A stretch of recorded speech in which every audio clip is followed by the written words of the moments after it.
अस्सलाम वालेकुम brother and sister. पिछली वीडियो में जिस तरह हमने आपको बताया था, यहाँ से हमारी कनेक्टिंग फ़्लाइट है और यहाँ हमारा स्टे है कि पिछली फ़्लाइट हमारी लेट हो गई थी, जिसकी वजह से उन्होंने हमें न्यू कनेक्टिंग फ़्लाइट दी, जिसकी वजह से हमें यहाँ पे लॉन्ग स्टे करना पड़ा। तो आपको सारी इन्फॉर्मेशन दूंगी इस वीडियो में। चलते हैं अपनी वीडियो की तरफ। ये प्लेन हमारा लैंड हो गया है, अब सारे अपना सामान निकाल रहे हैं। हुआ हमारे साथ ये था कि हमारी फ़्लाइट डिले हो गई थी, इसकी वजह से हमारी जो कनेक्टिंग फ़्लाइट थी उसके लिए उन्होंने हमें फ़्लाइट चेंज कर दी, जिसकी वजह से हमें यहाँ पे ले ओवर करना पड़ा। यानी हमारा 14-15 घंटे का यहाँ पे स्टे था। मैं सारी इन्फॉर्मेशन आपको दूंगी कि इधर कैसे हमारा स्टे रहा, हमें कैसे होटल मिला और किस तरह का हमें किन किन जगहों पे जाना पड़ा होटल के लिए। आप पूरी वीडियो लाजमी एंड तक देखें। तो ये अब हम निकल के हम इमिग्रेशन की तरफ जा रहे हैं। जब हम इमिग्रेशन की तरफ जा रहे थे तो रास्ते में ही कुछ आदमी खड़े हुए थे, उसमें बोर्ड लेके कि जिनकी कनेक्टिंग फ़्लाइट है उनके लिए इन्फॉर्मेशन यहाँ से मिलेगी। फिर वो हमें एक काउंटर पे ले गए अपने साथ कि यह इस काउंटर पे जो है अपना पासपोर्ट वगैरह चेक करेंगे। चेक करने के बाद उन्होंने हमें वाउचर दिया। वाउचर था वो होटल स्टे का वाउचर था। जिनकी फ़्लाइट कनेक्टिंग फ़्लाइट लेट हो जाए, डिले हो जाए या कैंसिल हो जाए तो उनको वो दिया जाता है। फिर वहाँ से हम निकल के इमिग्रेशन हमने क्लियर की। इमिग्रेशन क्लियर करने के बाद जिस तरह आप ये देख रहे हैं, ये इमिग्रेशन का एरिया है। यहाँ से हमने इमिग्रेशन क्लियर की। क्योंकि हमारे पास ब्रिटिश पासपोर्ट था, हमारे साथ ज़्यादा कोई मसला नहीं हुआ, क्योंकि ब्रिटिश पासपोर्ट वालों को उनके लिए वीज़ा फ्री है। आप ब्रिटिश पासपोर्ट के साथ 1 मंथ अबू धाबी में फ्री रह सकते हैं, आपको वीज़ा लगवाने की ज़रूरत नहीं है। बाहर आने के बाद हमें होटल का तो वाउचर दे दिया था, लेकिन टैक्सी का वाउचर जो है नीचे जाके उन्होंने कहा कि आपने लेना है। फिर वो ले के वाउचर फिर आपने टैक्सी एरिया में जाना है, अराइवल वाली जगह पे जाना है। वहाँ पे टैक्सी जहाँ पे खड़ी है वहाँ पे जाके आपने वो वाउचर टैक्सी वाले को दिखाना है। कोई ब्लैक कलर की टैक्सीज थी इनकी ना अबू धाबी में। आपको टैक्सी का वाउचर मिला है, वो आपने टैक्सी वाले को दिखाना है। फिर आपने उसको बताना है कि आपका कौन सा होटल है, फिर वो वहाँ आपको ड्रॉप कर देगा। हमारे होटल का नाम क्राउन प्लाजा था। और यहाँ पे एक और बात बताऊँ, मेरे जो भाई हैं वो भी अबू धाबी में रहते हैं, तो फिर मैंने उनको भी कॉल कर ली तो वो भी हमारे होटल में आ गए। तो ये सब कुछ बास प्लानिंग आपकी होती हैं और बास प्लानिंग अल्लाह की तरफ से होती हैं। हम जा रहे थे उम्रा करने के लिए, हमारे उम्रा की प्लानिंग थी और बिल्कुल ज़हन में नहीं था कि मैं अपने भाइयों से भी मिल लूँगी, लेकिन अल्लाह की तरफ से ऐसी प्लानिंग हुई कि मेरी अपने भाइयों के साथ भी मुलाकात हो गई। और मेरे भाइयों का जो घर था वो उस होटल से कोई 5 मिनट की डिस्टेंस पे था। अल्लाह ताला का प्लान था कि हम उम्रे के साथ साथ अबू धाबी भी घूम फिर लें। ये रात के 3 बजे का टाइम था और मैंने अपने भाइयों को एयरपोर्ट पे ही मैसेज कर दिया था, क्योंकि इधर नेट नहीं था हमारे पास। ज़ाहिर बात है हमारे पास सिमें नहीं थी। एयरपोर्ट पे, इतिहाद एयरपोर्ट पे आपको नेट अवेलेबल होगा। अगर आप जब भी कभी आएँ तो नेट की फैसिलिटी अवेलेबल है उधर, आप किसी को मैसेज कर सकते हैं। ये देखें, ये है शेख जायद मॉस्क। अब थोड़ी देर में हम अपने होटल पहुंच जाएंगे। ये अब पहुंच गए हम अपने होटल। ये इसकी एंट्रेंस है। ये एंट्रेंस कुछ इस तरह की दिखती है। हाँ, सिर्फ हम अकेले नहीं थे, और भी बहुत से लोग थे जिनकी फ़्लाइट कैंसिल हुई थी या जिनकी डिले हो गई थी, उनको नेक्स्ट फ़्लाइट में जाना था। उन सबको भी यही होटल मिला था। मेरे ख्याल से ये जो है इतिहाद एयरवेज के साथ इनका कोई कॉन्ट्रैक्ट है, इसलिए जितनी भी फ़्लाइट कैंसिल होती हैं, डिले होती हैं, तो उनके सारे पैसेंजर यहीं इसी होटल में आते हैं। हो सकता है जो एयरपोर्ट के नज़दीक होटल हो वो बिजी और फुल हो, इस वजह से उन्होंने इस होटल में हमें भेजा। इसकी जो डिस्टेंस था एयरपोर्ट से हाफ एन आवर का डिस्टेंस था। होटल में आगे हैं। ये एक फ्रिज है और केटल है जिसमें आप चाय बना सकते हैं। जो हमें रूम मिला था वो बहुत अच्छा था, नाइस था। एक बेड था और जो था एक सिटिंग एरिया था। सोने का तो इतना टाइम नहीं था क्योंकि मेरा भाई आ गया था। फिर हम उनके साथ बाहर चले गए खाना खाने के लिए। जब हम खाना खा के आए तो सुबह के 4-5 बज रहे थे। ये है हमारा रूम। ये एक बेडरूम था, साथ में वार्डरोब्स थी और वार्डरोब के ऑपोजिट वॉशरूम था एक, और वार्डरोब में भी अच्छी खासी स्पेस थी। साथ में उन्होंने स्लीपर्स दिए हुए थे। ये लॉकर था, अगर आपने कोई अपनी लॉकर में चीज़ रखनी है तो आप वो रख सकते हैं। टॉयलेट भी जो था नाइस एंड क्लीन था और अच्छी खासी स्पेस थी टॉयलेट की, क्योंकि बास होटल में जो टॉयलेट होते हैं वो बास का छोटे होते हैं। रूम तो अच्छे खासे भरे दे देते हैं लेकिन टॉयलेट की स्पेस कम होती है। अब ये है सिटिंग एरिया। यहाँ पे सोफा सेट एक पड़ा हुआ है, सामने टीवी लगा हुआ है, साथ में राइटिंग टेबल और साथ में चेयर है। और ये मदीना ज़ैद, जिनको पता है अबू धाबी में, तो ये मदीना ज़ैद के पास था ये होटल क्राउन प्लाजा।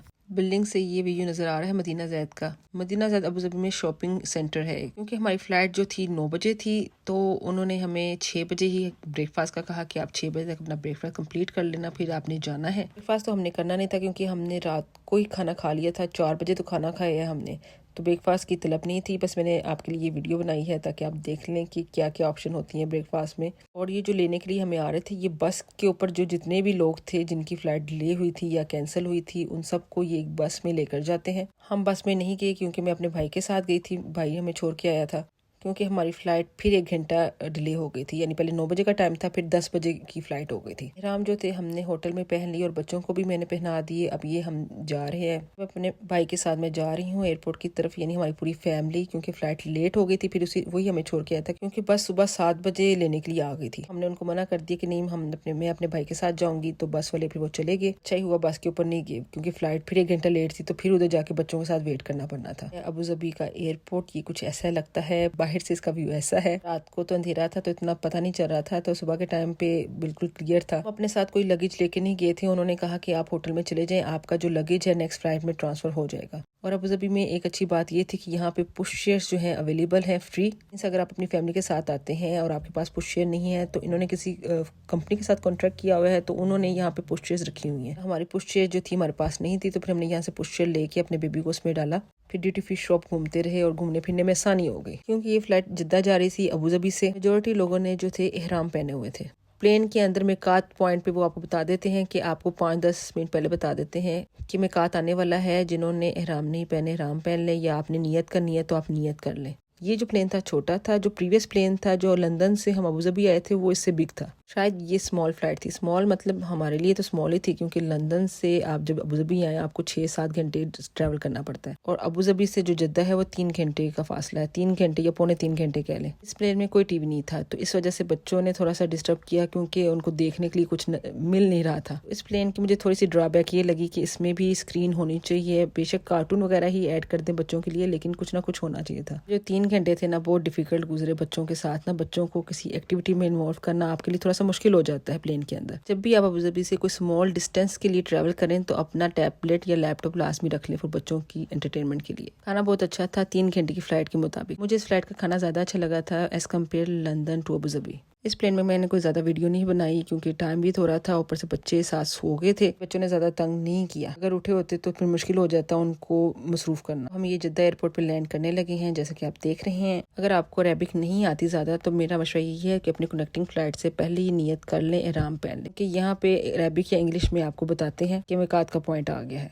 यहाँ आपको एक और बात बतानी थी, जो पुश शेयर है वो सेपरेट जगह पे आती है। जहाँ पे आपका बैगेज आते हैं वहाँ पे पुश शेयर नहीं आती। तो इस चीज़ का आप ध्यान रखना जब आप जद्दा एयरपोर्ट पे आए। अगर आपके पास व्हील चेयर है या आपके पास पुश चेयर है, तो वो सेपरेट जगह पे आएगी, वो आपकी बेल्ट पे नहीं आएंगी। जैसे कि आप इस वीडियो में देख रहे हैं, जो आपके बैगेज आते हैं वो फ्लाइट नंबर और आपकी जो बेल्ट नंबर है 1 2 3 4 वहाँ पे आते हैं। पुश चेयर व्हील चेयर जो है सेपरेट बैगेज क्लेम एरिया में आती है। अब हमने अपना सामान कलेक्ट कर लिया था, पुश चेयर कलेक्ट कर ली थी। अब हम बाहर की तरफ जा रहे थे, और हमने पहले ही टैक्सी बुक करवाई हुई थी, तो हमें लेने के लिए बाहर आए हुए थे। दूसरा एक बात, जब हम इमिग्रेशन में गए तो उन्होंने हमसे हमारे कोई वीज़ा वगैरह चेक नहीं किए। उन्होंने पासपोर्ट देखी और उन्होंने स्टैंप लगा दी। लेकिन जिस होटल में आप जाते हैं या होटल में आपने कोई बुकिंग करवाई है, तो होटल वाले आपसे आपका वीज़ा ज़रूर मांगते हैं कि आपके पास वीज़ा है कि नहीं। तो आप वीज़ा का प्रिंट लाजमी अपने साथ रखें, कहीं भी जाएं। इन केस अगर वो मांगते हैं तो आप उनको शो कर दें। यहाँ पे मैं आपको 2 ऑप्शन दूंगी। एक ऑप्शन ये है, टैक्सी ड्राइवर का नंबर है जो हमने यूज़ किया था कहीं आने जाने में। आप कॉन्टेक्ट कर सकते हैं उनसे, अगर आपने मक्का में कहीं ट्रैवलिंग करनी है। हमने टैक्सी इसलिए बुक करवाई थी, हमारे साथ बच्चे थे, इस वजह से हम कोई हज़ल नहीं चाहते थे कि फ़ौरन आप टैक्सी में बैठे और बच्चों के साथ आप होटल में चले जाए, क्योंकि बच्चे थके होते हैं। उनके साथ आप नीचे जाके टैक्सी वाले से बार्गेनिंग नहीं कर सकते। अगर आप अकेले हैं या मियाँ बीवी हैं, तो मेरा मशवरा यही होगा कि आप नीचे टैक्सी वाले के पास जाके उसके से बार्गेनिंग करके फिर टैक्सी बुक करवाएं। सरकार ये जो टैक्सी वाले जो हम ऑनलाइन या इधर से बुक करवा लेते हैं, वो आपको महंगे पड़ते हैं ज़्यादा, और जो आप नीचे जाके टैक्सी बुक करवाएं वो आपको चीप पड़ती है, क्योंकि उन्होंने आपकी टैक्सी बुक करनी होती है आपके सामान को देख के, कितना आपका सामान है, कितने आप लोग हैं। कि वापसी टाइम मैंने इनसे टैक्सी बुक नहीं करवाई थी, मैंने खुद जाके नीचे जो टैक्सियाँ खड़ी होती हैं वहाँ से उनसे पूछा कि भाई कितने चार्ज करते हैं आप जो है मक्का से जद्दा जाने के। तो उस ड्राइवर ने हमसे चार्ज किया 250 रियाल। क्योंकि जब आप यूएसए, कनाडा, यूके से टैक्सी बुक करवाते हैं तो उनको पता होता है कि आप किस कंट्री से आ रहे हैं। इस वजह से सम टाइम वो आपसे ज़्यादा चार्ज करते हैं पैसे। आप टैक्सी बुक करवाना ही चाहते हैं तो आप एयरपोर्ट से होटल तक की टैक्सी बुक करवा लें आने से पहले। बाद में जब आप अपने होटल में चले जाएं, वहाँ से आप बाहर निकल के आपको बहुत सारी टैक्सियाँ नजर आएंगी। आप उनसे पूछ सकते हैं कि आप यहाँ से यहाँ तक जाने के कितने पैसे लेते हैं। 2-3 ड्राइवरों से पूछेंगे तो आपको आइडिया हो जाएगा कि क्या प्राइस रेट लिस्ट क्या चल रही है। उसका नंबर लेके उनको बोले कि हमने फलां दिन फलां जगह पे जाना है, तो आप आ जाएं, उनके नंबर से उनको कॉल करें, तो वो आके आपको पिक कर लेते हैं। अगर आपको बंदा अच्छा लगे तो फिर उसी का नंबर अपने पास रखें और उसी से रब्ता करें। हमने भी ऐसे किया था, मक्का में भी और बाद में मदीना में भी। کہ مدینہ مسجد نبوی کے پاس بھی آپ کو کافی ڈرائیور مل جائیں گے کہ بھئی آپ نے جانا ہے کہاں جانا ہے، تو وہ آپ سے پوچھیں گے تو آپ ان کو بتائیں گے تو وہ آپ کو ریٹ وغیرہ بتا دیں گے۔ اب ہم یہ مکہ میں پہنچ گئے ہیں اور یہ آپ کو کلوک ٹاور نظر آ رہا ہوگا۔ اب تھوڑی دور رہ گئے تھے اپنے ہوٹل سے۔ مکہ مدینہ ایسے دو شہر ہیں جہاں آ کے آپ کو اتنی خوشی ہوتی ہے اور یہاں پہ آنے کے لیے دل کرتا ہے بار بار آپ یہاں آئیں، اور اللہ تعالیٰ سے دعا ہے اللہ تعالیٰ سب کو یہاں پہ لے کر آئے، آمین ثم آمین۔ یہ ہمارا سیکنڈ ٹائم عمرہ تھا، ہم دوبارہ عمرے کے لیے آئے تھے۔ تو فرسٹ ٹائم جو عمرہ تھا تو اس میں تو آپ کو زیادہ پتہ نہیں چلا کیونکہ وہ 1 ویک کا تھا، اس دفعہ ہم 2 ویکس کے لیے آئے تھے، اور یہ ہم نے خود ارینج کیا تھا ساری بکنگز وغیرہ، کسی ایجنٹ سے ہم نے کوئی سروسز نہیں لی تھی۔ اس لیے تو جو لوگ آنا چاہتے ہیں اکیلے یعنی اس ایجنٹ کے بغیر آنا چاہتے تو وہ ان ویڈیوز کو لازمی دیکھیں اور شیئر بھی لازمی کریں۔ یہ اب ہم اپنے ہوٹل پہنچ گئے ہیں، یہ نام تو پڑھ لیا ہوگا، مکہ کلوک رویل ٹاور افیئرمنٹ ہوٹل۔ بہت ہی خوبصورت اور بہت ہی پیارا ہوٹل تھا اور سروسز بھی 10 آؤٹ آف 10 تھی ان کی۔ ہوپ آپ کو ویڈیو اچھی لگی ہوگی، تو ملتے ہیں نیکسٹ ویڈیو میں۔ ٹیک کیئر، اللہ حافظ، دعاؤں کی درخواست۔